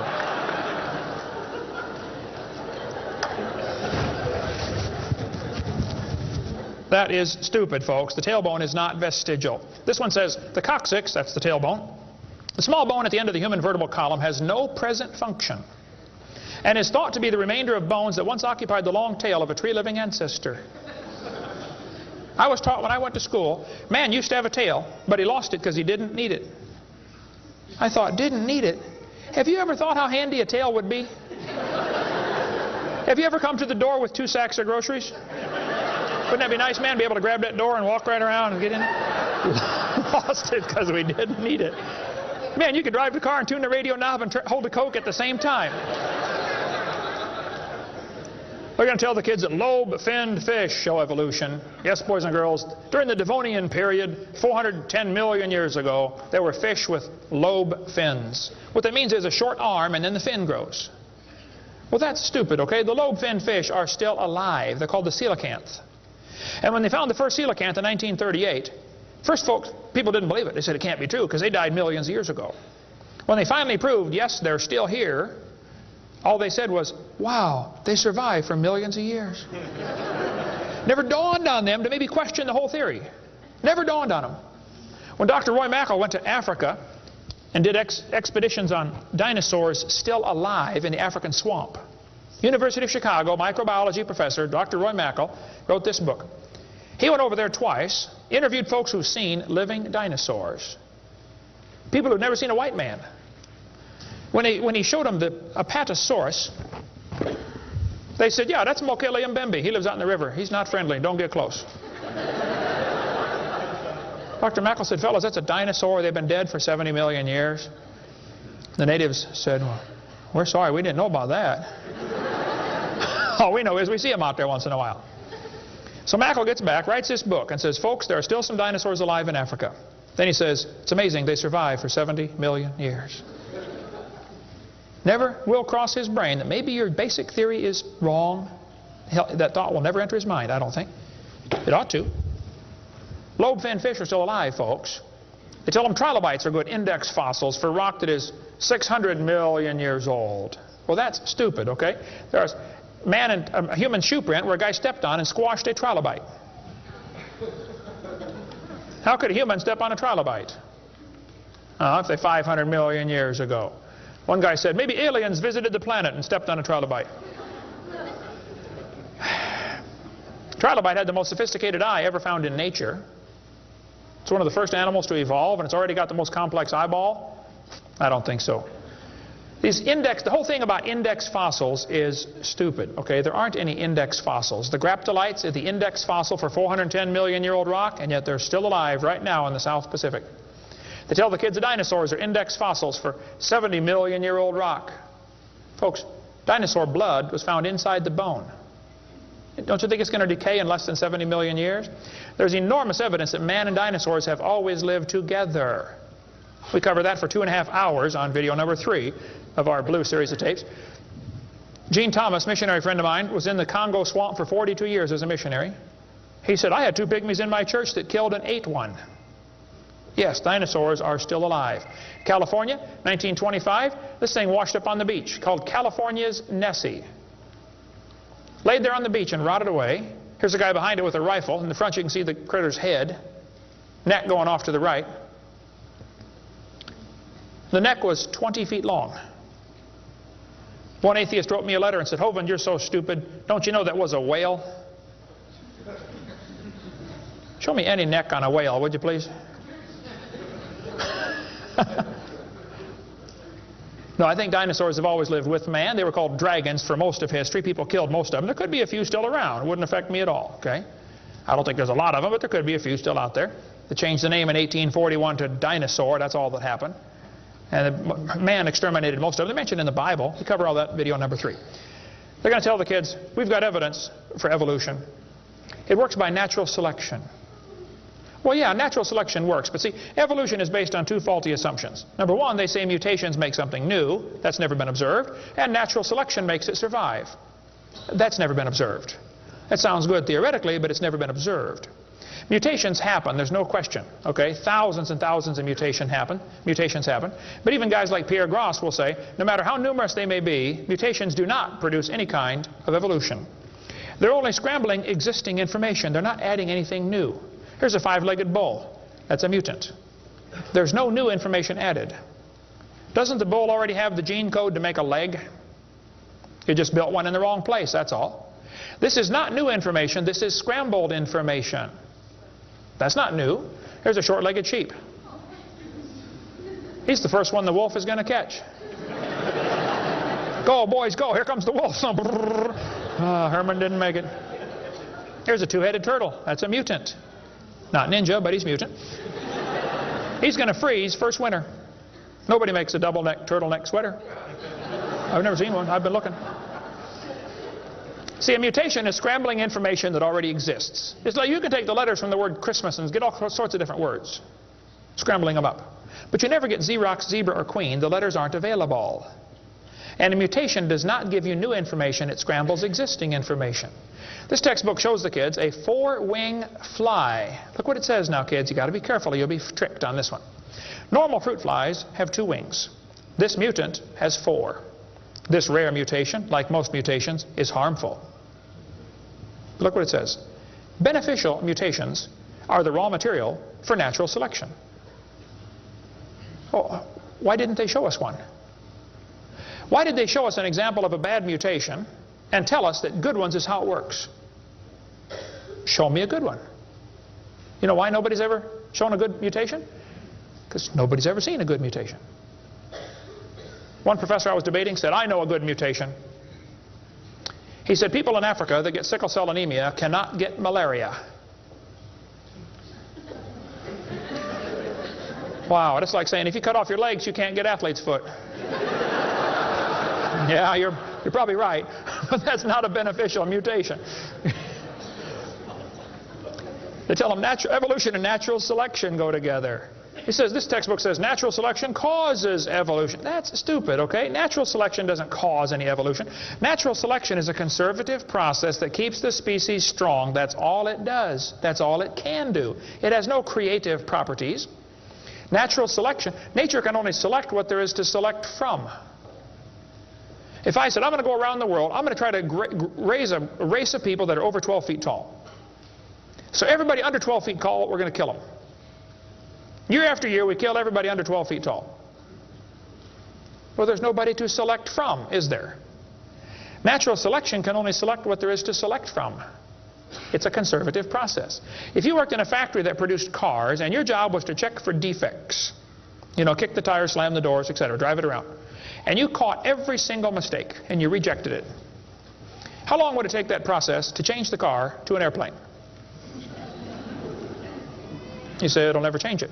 That's my point. Natural selection is like a quality control. It makes sure the bad ones don't survive, but it's not going to change it to something else. Survival of the fittest does not explain arrival of the fittest. And by the way, survival of the fittest is what is called a tautology. Kids, there's a big word. You can learn this. You can use this one on your brother. A tautology is a sentence that means nothing. You can say, oh, you're speaking in tautologies. I'll show you how it works. You say, Professor, why did it survive? I say, oh, because it's the fittest. You know, survival of the fittest. Oh, how do you know it's the fittest? Because it survived. I see. Is that the way it works? That's exactly the way it works. That's stupid, folks, okay? Actually, it's not survival of the fittest. If a whale goes through a school of fish and eats 80% of them, it's survival of the luckiest. I mean, if a snake crawls into a bird's nest and eats 3 out of 4 eggs, does the snake select the weakest of the birds to eat? There's still an egg, man. He's going to eat them all. Okay? Then they do the thing with the fruit flies for the kids. They'll say, boys and girls, we raised flies in the laboratory, and we nuked them and microwaved them and x-rayed them, and we got these flies to have mutated babies. We got flies with curled wings. They fly around, bzz, bzz, bzz, bzz, couldn't go anywhere. They got flies with no wings. What do you call that? A crawl? You can't fly. They raised all these mutated flies in the laboratory and said, you know what, folks? Every fly we got was worse off than Grandpa Fly. Yeah, so? So they tell the kids, you see, this proves that flies have evolved as far as they can go. No, this proves you're messing up with perfectly good flies, okay? God made them right and you're messing them up. Now leave them alone, all right? This guy says, we've got proof for evolution because flies in the north have wings 4% larger than flies in the south. That's proof we all came from a rock. That's stupid, I'm sorry. Then they tell the kids, boys and girls, today you're going to learn to think critically. Watch this sentence here carefully. Some kids doing this for homework tonight. Boys and girls, do you think humans are still evolving? Now what kind of question is that? That's one of those questions like, have you stopped beating your wife yet? Well, if I say yes, I'm admitting I did. If I say no, I'm still doing it. Wow. All right. Go back and look at the original question. Do you think humans are still evolving? Doesn't that question assume that evolution has happened?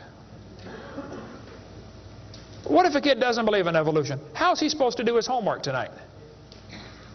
That question does not teach him how to think critically. That teaches him what to think, not how to think. That's a Soviet-style indoctrination type question. And the textbooks are full of them. They're not learning how to think. And when the kid gets done with this course, he's going to think he knows how to think. But he doesn't. He knows how to be told what to think. Brainwashing at taxpayer expense. Quite a few lies in the textbooks covered in this one. We got a lot more in video number 4. Adolf Hitler said, "You let me control the textbooks, I'll control the state." What is in these books anyway? There's a lot of good science in there, but there's some poison. Professor Wilson at Harvard University said, "As were many persons from Alabama, I was a born-again Christian. When I was 15, I entered the Southern Baptist Church with great fervor and interest in the fundamentalist religion. I left at 17 when I got to the University of Alabama and heard about evolution theory. 1 year of college destroyed his faith."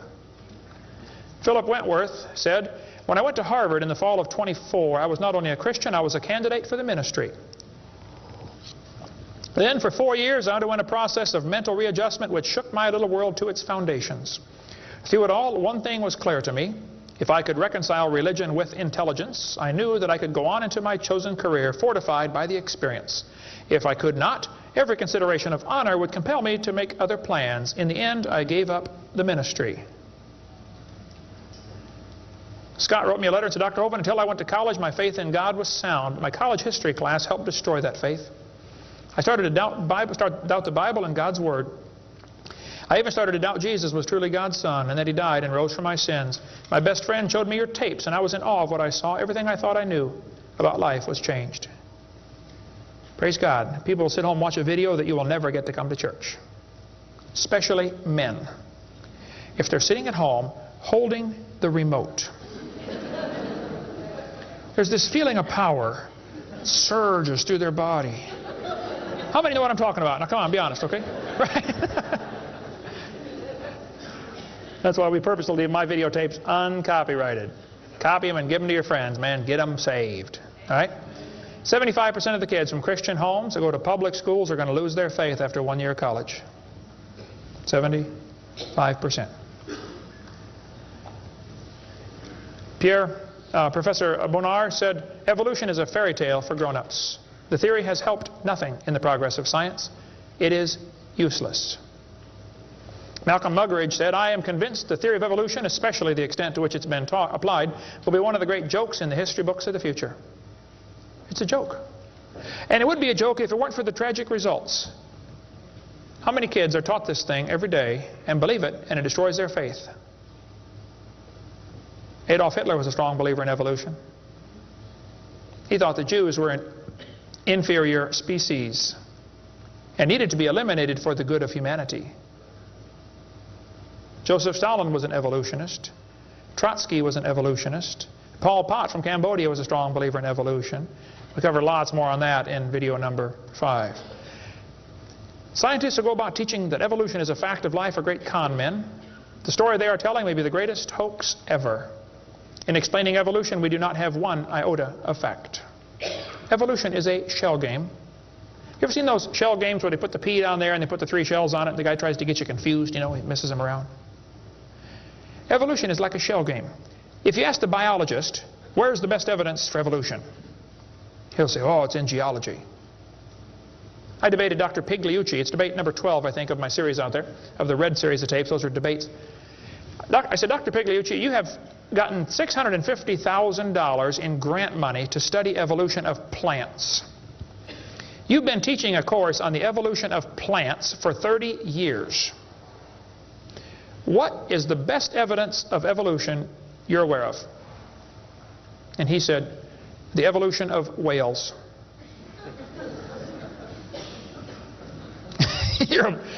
You're a botanist telling me the evolution of whales is your best evidence?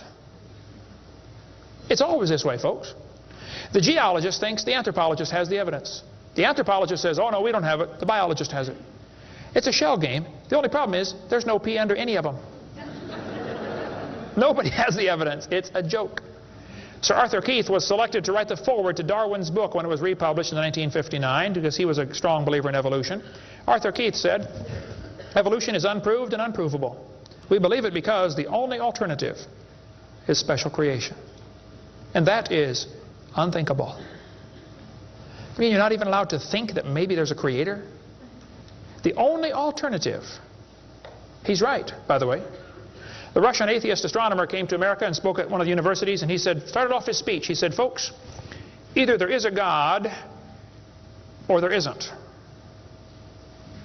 I thought, boy, this guy's brilliant. He nailed that point right on the head. I got to give him credit for that one. And then he said, "Both possibilities are frightening." I thought, wow, that's a good statement.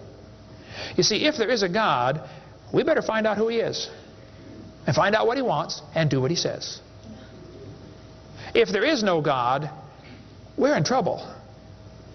We're hurtling through space around the sun right now at 66,000 miles an hour, and nobody's in charge. That's a scary thought. It's real simple. The Bible says, in the beginning, God created the heaven and the earth. The Christian view of history is very simple. God made the world in 6 days just like He said He did. And that explains all the symbiosis relationships. How can certain animals and certain plants require each other? Which one evolved first? There are zillions of symbiosis relationships that can't be explained by evolution. The pre-flood world was very different. The people lived to be 900 years old. We cover that on video number 2, why they lived to be 900. You can check out my website and see them right there, drdino.com. During this time when people lived to be 900, reptiles grew to be huge.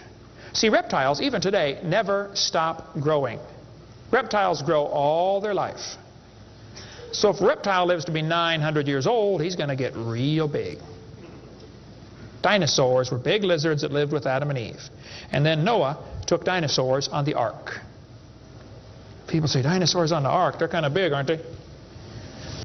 Well, the big ones were big, but the little ones were little. And Noah was 600 years old when he built that boat. I bet he was smart enough to figure out, you don't have to bring the biggest ones you can find. Bring 2 babies. Just be sure to get a pink one and a blue one. That'll be important later. After the flood was over, people killed most of the dragons, as they were called. That's why there's legends of dragons all through history. Plus the climate killed a lot of them. People don't live to be 900 anymore. We cover all that on video number 2. And there might be a few still around. Christians don't need to worry about dinosaurs. They're part of the normal creation. They're mentioned in the Bible. It's all there, folks. We just got to get a good biblical view of history. God created this world. See, it's real simple. Let's summarize here. God made the world. It didn't evolve. Evolution is stupid. There are hundreds of more reasons we can give. We're going to run out of time, though. But if God made the world, He owns it. That means He makes the rules, like the 10 Commandments. We are guilty of breaking His rules. I'll show you.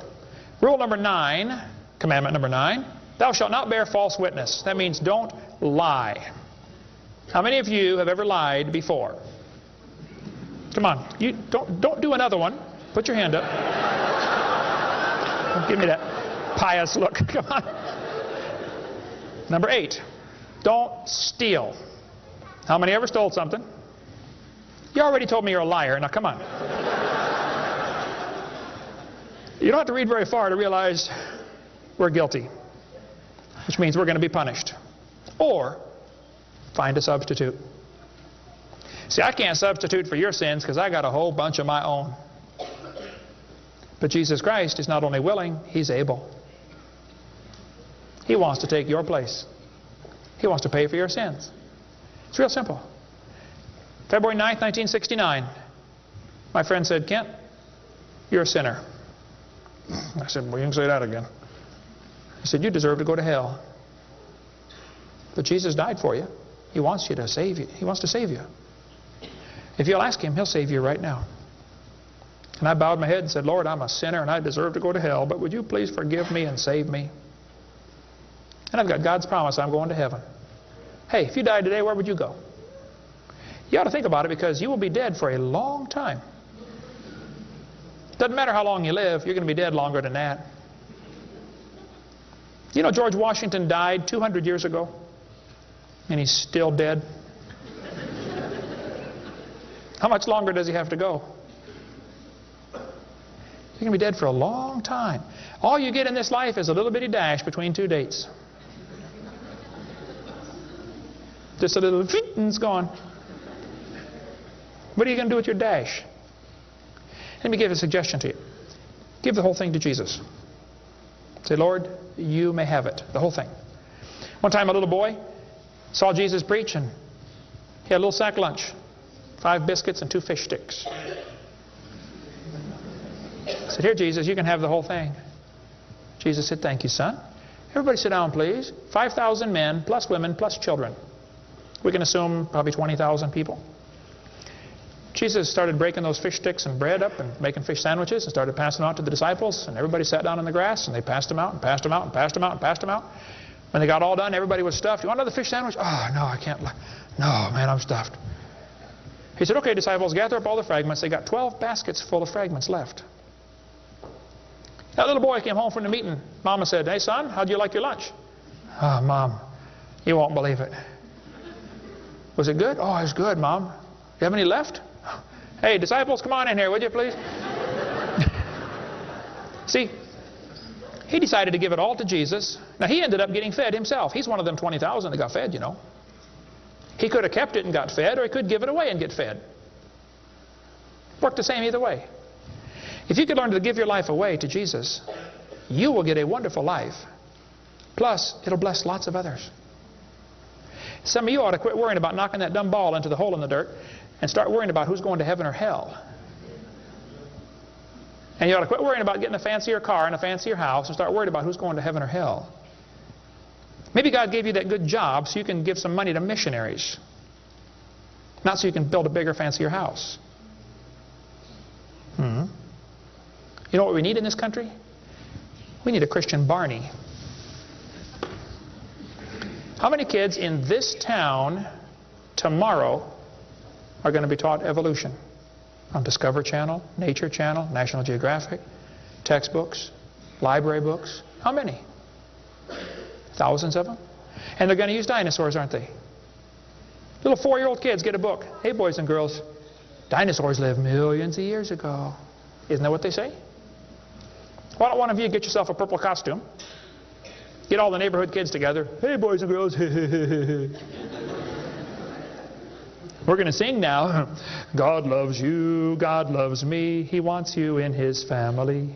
If you'll ask Him now, He'll come into your heart, and of His family you'll be part. Shouldn't they learn that instead? Folks, somebody's got to reach these young kids. You ought to get some videos or something. My material's not copyrighted. You can use mine any way you want. Hey, what on earth are you doing, for heaven's sake? What are you doing for the Lord? I saw this tombstone the other day at a cemetery. Wayne Strickland, atheist. Hasn't died yet. He said, I'm a busy man, don't have time for this. I'm sorry, Wayne. You're going to have lots of time here coming up soon. Claims to be an atheist. Interesting. The Bible says the fool has said in his heart there is no God. Did you know God doesn't believe in atheists? Think about that one. Where would you go if you died?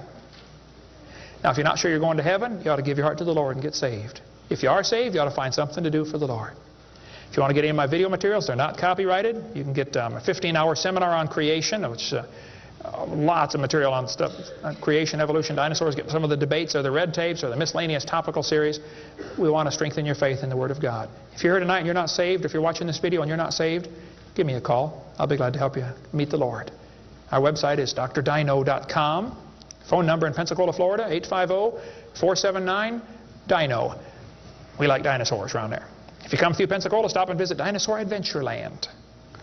If you get a chance to go on the cruise, we'd love to have you come on the cruise, and we'll talk more about dinosaurs and creation and evolution. Thank you so much for joining us tonight.